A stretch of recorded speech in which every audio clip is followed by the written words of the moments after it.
ஜம்மு காஷ்மீரில் திடீர்னு ஒரு 8000 போலி வங்கி கணக்குகளை அரசு முடக்கியிருக்கு.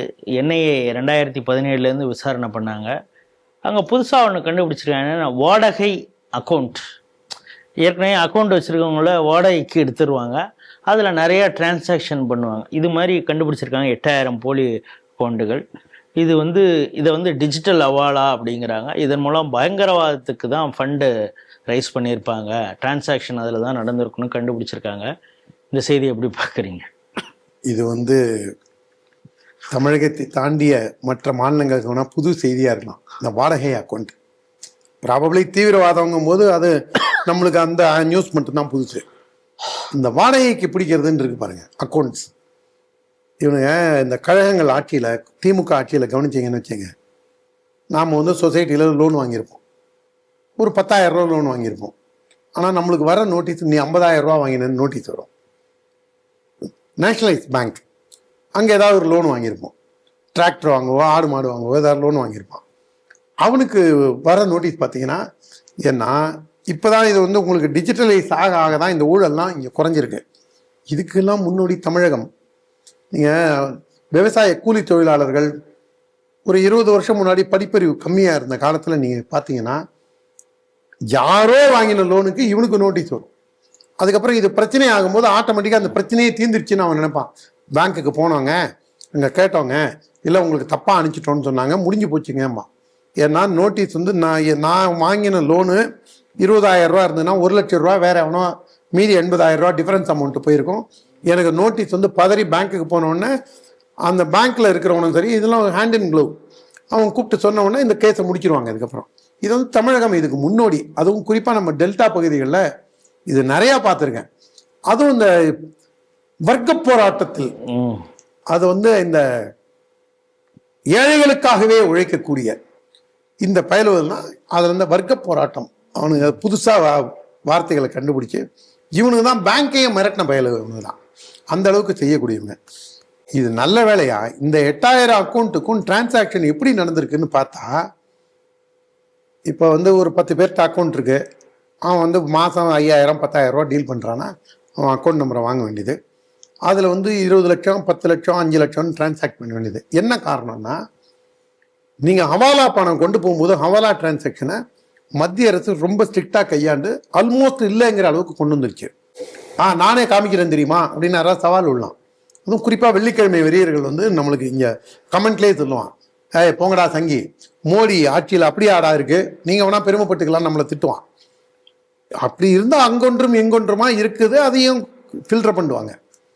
இந்த ஹவாலா டிரான்சாக்ஷனில் முடியலைங்கிற காரணத்தினால தான் இந்த வாடகை அக்கௌண்ட்டை வாங்கி அவன் 5,000 10,000 டீல் பண்ணவனுக்கு 5 லட்சம் 10 லட்சம் போட்டு டிரான்சாக்ஷன் ஹெவியாக இருக்கும். இதை காஷ்மீர் அரசு கண்டுபிடிச்சதா, அங்கே இருக்கிற நிர்வாகம் கண்டுபிடிச்சதாங்கிறதையும் நம்ம பார்க்கணும். என்ஐஏவாக தான் இருக்க முடியும். சென்ட்ரல் ஏஜென்சிஸ் தலையிட்டதுனால தான் இது இந்த மாதிரி நடந்திருக்கு. நீங்கள் இந்த பேட்டர்ன் நீங்கள் பாருங்கள். டிமானிட்டைசேஷன் அது பண்ண பிறகு தான் வாடகைக்கு ஆளை பிடிச்சி இந்த கள்ள விட்டு அடிக்கிறதே அப்போதான் என்னது. ஏன்னா 500 ரூபா 1000 ரூபான்னு கொடுத்துக்கிட்டு இருந்தாங்க. அதெல்லாம் அவர் அண்ணன் கனகராஜ் ஒரு பேட்டியில் சொன்னார், இது இந்தியாவில் கருப்பு பணத்தெல்லாம் ஒழிச்சிட்டோம், நாடே சுபிட்சமாயிடும்னு சொன்னார் உங்கள் மோடி. அதை ஆச்சோ இல்லையோங்க, நம்ம எதிரி ஒழிஞ்சாங்க. இந்தியாவே ஒழிஞ்சிட்டு. இந்தியா ஒழியலைங்க, பாகிஸ்தான் ஒழிஞ்சதுனால தான் நீங்கள் இவ்வளோ கதறீங்க.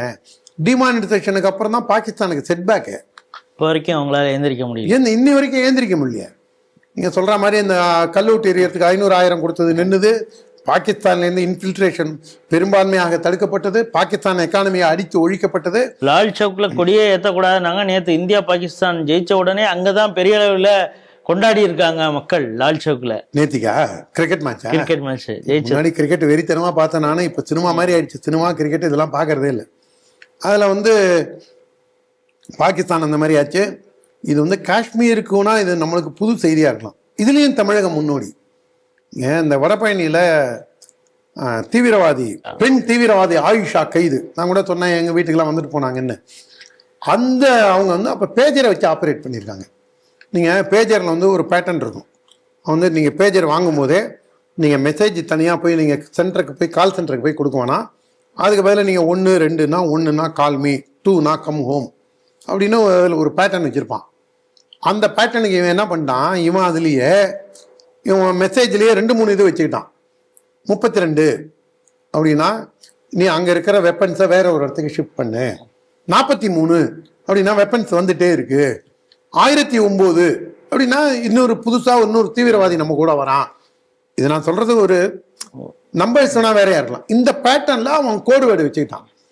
நான் அப்போ வந்து மோடி பேஜர்னு வந்திருந்தது, அதை மார்க்கெட் பண்ணி டிஸ்ட்ரிபியூஷன் எடுத்து மார்க்கெட் பண்ணும்போது, சார் நீங்கள் கரடியாக கத்துறீங்க, தெரு தெருவாக போய் நீங்கள் எல்லாம் பேசுறீங்க, அவன் பாருங்க டெக்னாலஜியை எவ்வளோ இதாக யூஸ் பண்ணுறான் அப்படின்ட்டு. அப்போ இருந்த ஆர்பிஜி மோடி தான் தமிழ்நாட்டில் 2 பேஜர் தான் இருந்தது.